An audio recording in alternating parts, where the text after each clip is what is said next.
Hello again. My name is Brant Hunt. I'm going to continue to read from The Secret of Light by Walter Russell. I'm going to be reading a couple chapters here, chapter 4 and 5.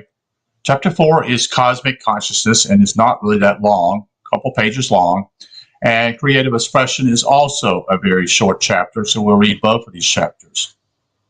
A gentleman that I was trying to speak to you about was in the other video I just did earlier today, was named Arthur Young. And Arthur Young is involved in what I would call the process of what we call the 7-stage theory of process. And those are what we call in his book called The Reflexive Universe, outlines these processes for the structure of matter in general, where the stages proposed are, that is, the pure energy of light. And this is what I was talking about, the idea of the V-shaped way he shows it, and how it starts at first, what we call pure energy or light, which is what Walter Russell is speaking of also with his work calling The Secret of Light. So it goes on here, that's the first step, and then it creates what they call subatomic matters, which are basically smaller than atomic matters, which is the next step, which is number 3 step. It's atomic matter. And then what we call 4 is to call the molecular matter, and then leads to what we can see with our own eyes. It's called plants, number 5. And then 6 becomes what we call animal consciousness. And then 7 becomes what we call human consciousness. And it's a step-by-step approach. And it's illustrated here a little bit, if you can see that. I don't know if you can see that. Might not be able to see it. This is a book out of what we call Stan Tenet's work, which I hope to be able to read this. This is a phenomenal book. Again, brilliant work that he did that no one really knows much about. Even I think it was taught at, I think it's at Stanford Research, actually Stanford University. Some good illustrations here. We'll see how that works out. I'll probably have to use my camera and then take some pictures of what's in this particular book, because it's the only way to actually describe what's in here. But anyway, we're not here to read this particular book, but I wanted to speak about Arthur Young, who was the inventor of Bell helicopters way back in the 1940s. So let's get back to the work which we're supposed to be reading from Walter Russell, called The Secret of Light. Thank you for being here. This is called simply Chapter 4, called Cosmic Consciousness. And let's change something real quick here, make it easier for me to read.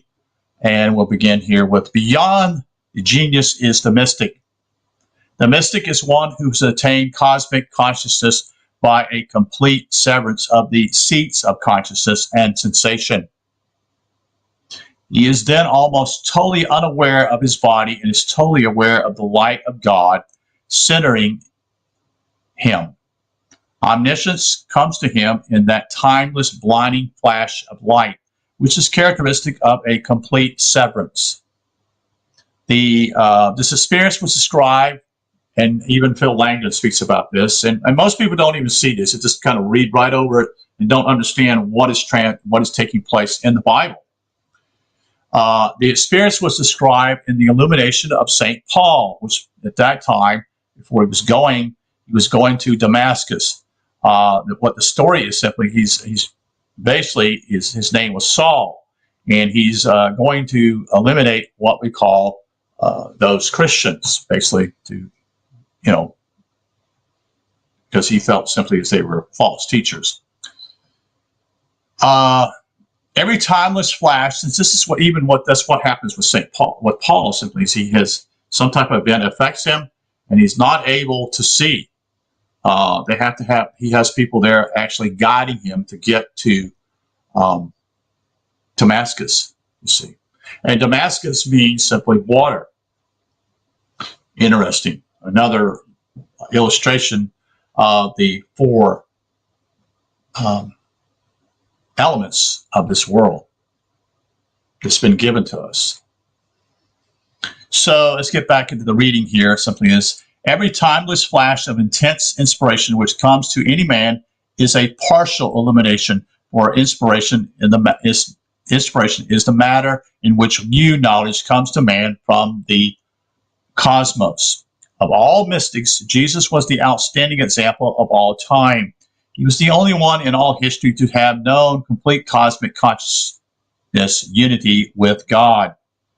The Bible refers to cosmic consciousness experience as the illumination, end quote, or, quote, being in the light, end quote, or, quote, in the spirit, end quote. In all history, less than 40 cases of partial cosmic consciousness are known, and probably not more than 3 of these anywhere nearly approaches the complete state of illumination experienced by the Nazarene. Cosmic consciousness is the ultimate goal of all mankind. So Phil would call this probably, Phil Langdon would call this simply is ascension. But it's a 2-part system the way it works. I don't know if Russell explains that or not. We'll see. All will know it before the long journey of man is finished, but there are many in this new age just dawning who are ready for it to part, if not fully. Many desire it fully, but it is best that it come bit by bit, for the complete severance is very dangerous, he states. The ecstasy of the supreme experience is so great that one does not wish to come back. The power of severance of soul from body is within easy accomplishment, but to step back into the body is very difficult. So this is a little different than what Phil Langdon's event takes place. So already I can realize there's what he thinks is happening is a little bit different than what Phil Langdon shares. The way to gradually attain cosmic consciousness is to intensify one's conscious awareness by much aloneness and companionship with God while manifesting Him in every moment and in every task of life. Moment by moment companionship with God brings with it so great a realization of oneness with Him that the transformation into that full realization of unity is apt to take place at any time. The deterrent to cosmic consciousness is the feeling that God is far away instead of being within, and that we can reach that far away God only through source is outside of ourselves. He doesn't give a lot of detail in this, and then I've talked to Phil Langdon quite a few times, and he's gone into detail in what has happened to him. And there are 2 steps. They're not 1 step. Most people have the wonderful feeling of God as though, as you know, light opening, and they think that's it, but it's not. But that's another story. Here's some quotes from the book here, also from Walter Russell.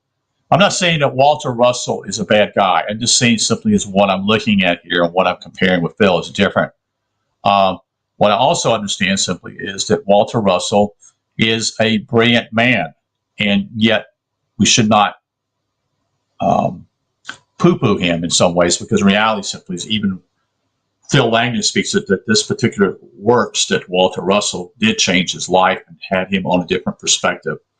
In fact, he mentions a couple authors, and one is also Stan Tennant, who had an impact upon him. Walter Russell, also, and also someone else, which I just mentioned. And my mind's kind of slipped on me here. But anyway, we'll get to that later.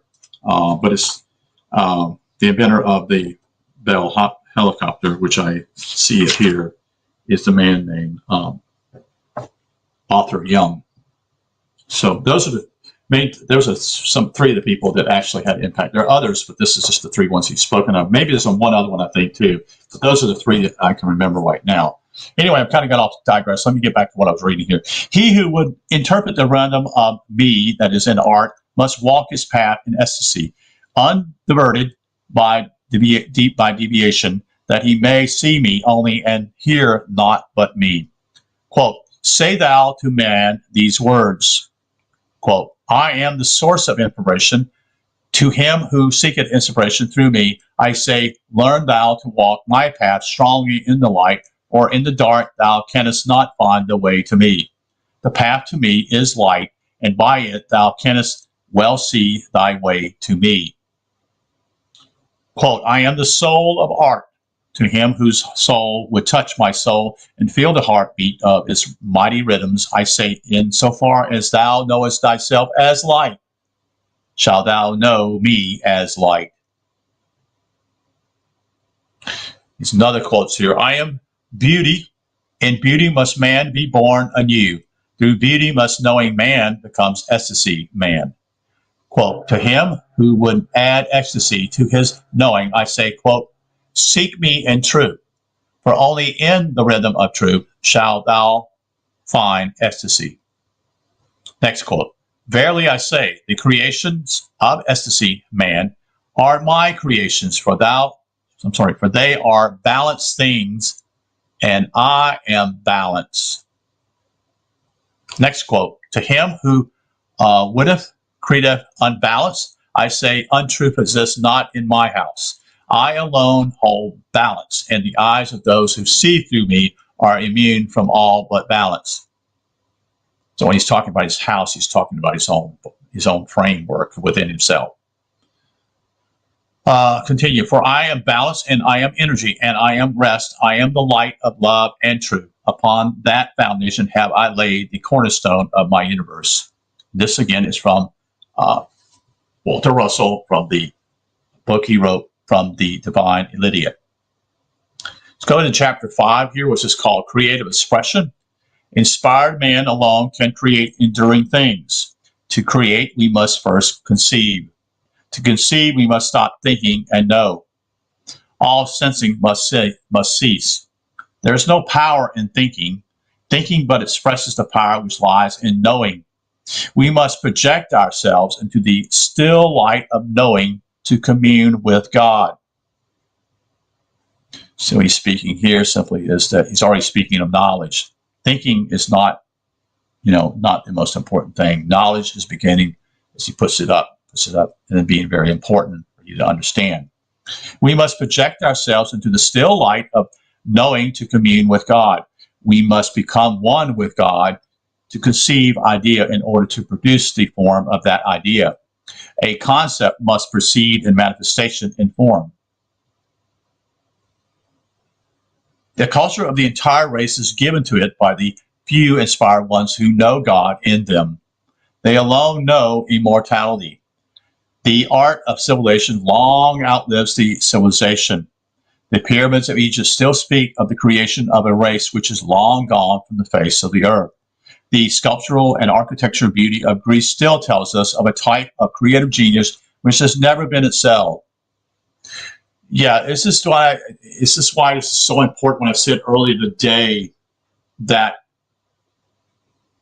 a nation itself without its heroes, which are basically created in this country, America, were men who were involved not only in the Revolutionary War, but also leaders like Patrick Henry, like Benjamin Franklin, George Washington, Thomas Jefferson.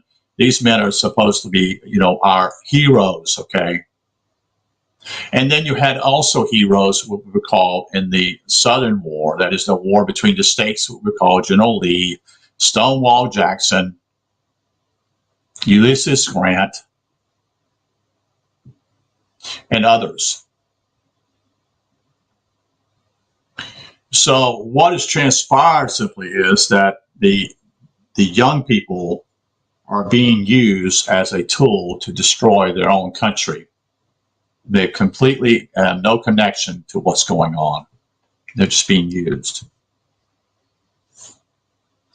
Anyway, what I'm trying to point out here is the pyramids of Egypt still stand, and they still speak today.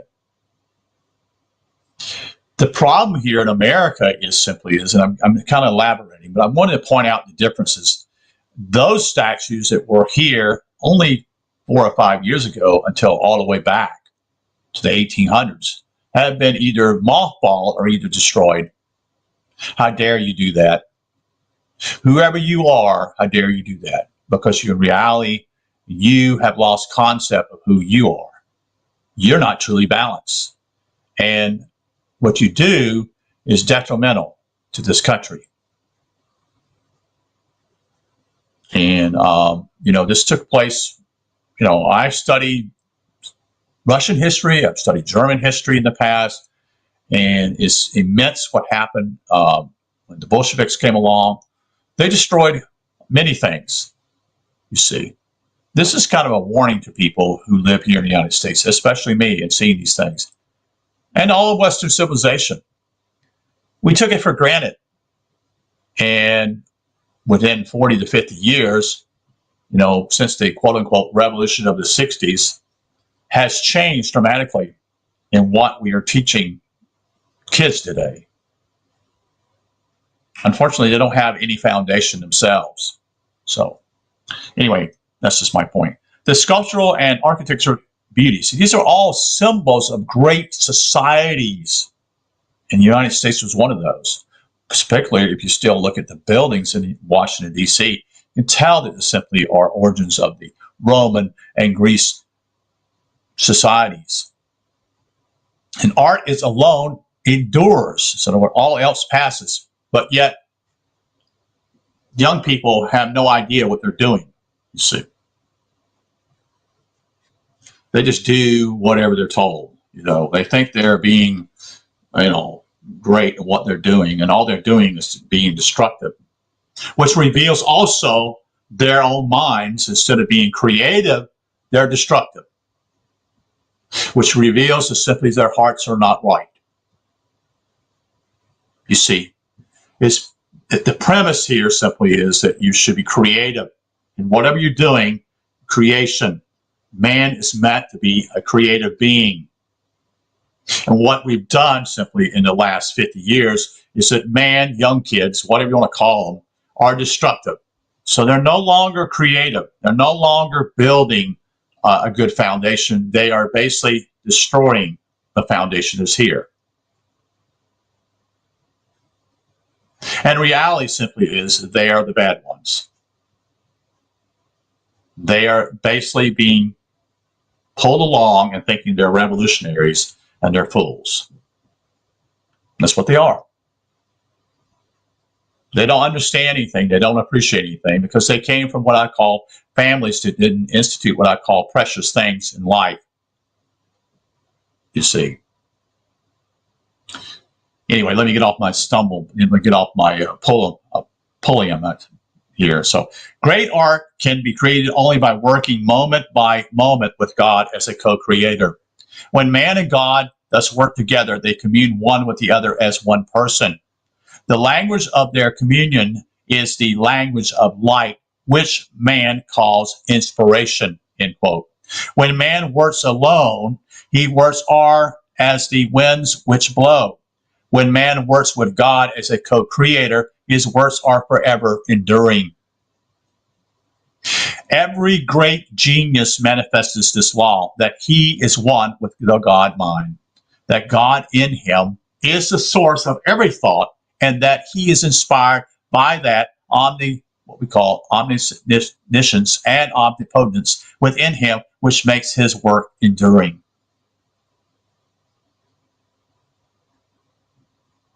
Yeah, great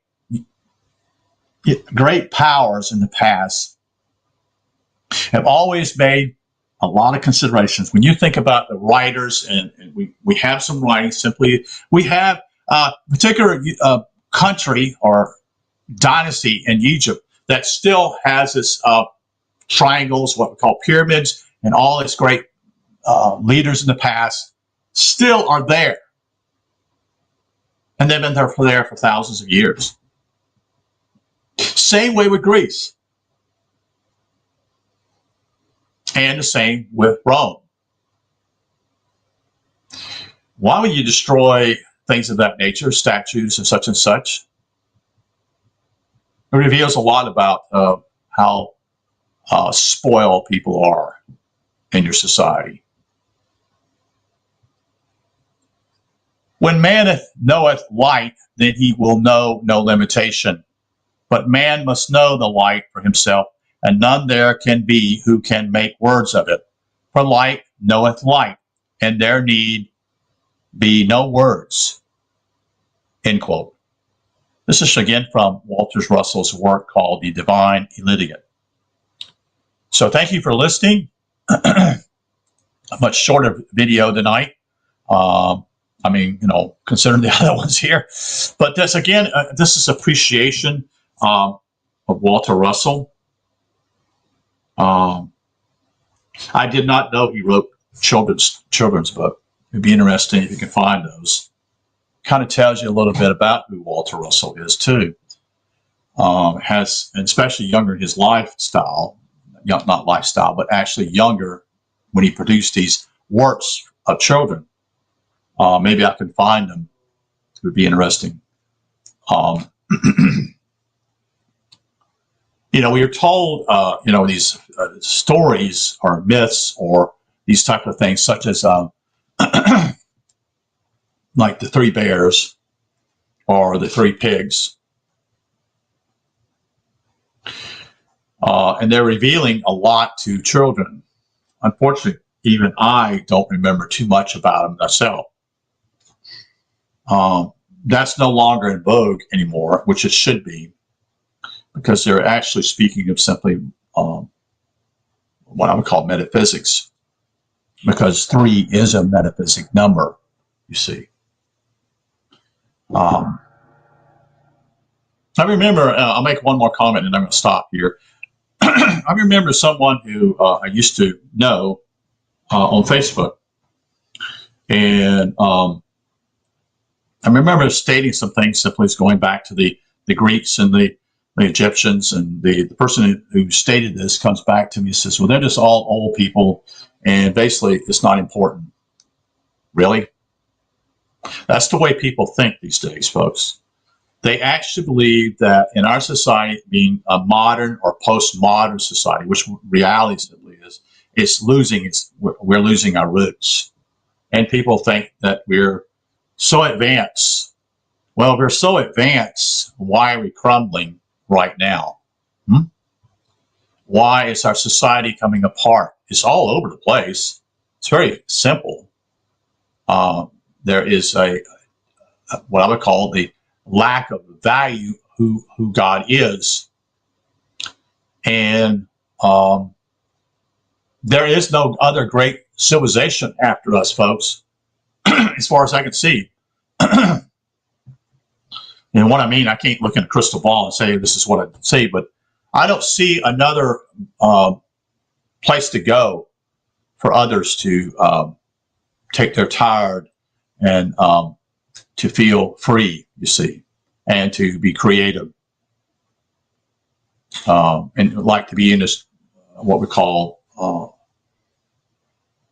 a city on a shining hill, so to speak. That's pretty much gone. And I'm not trying to be negative here, but I'm being very realistic, you see. And I don't see anywhere, all great, even though the Romans fell, it gradually went to Europe. And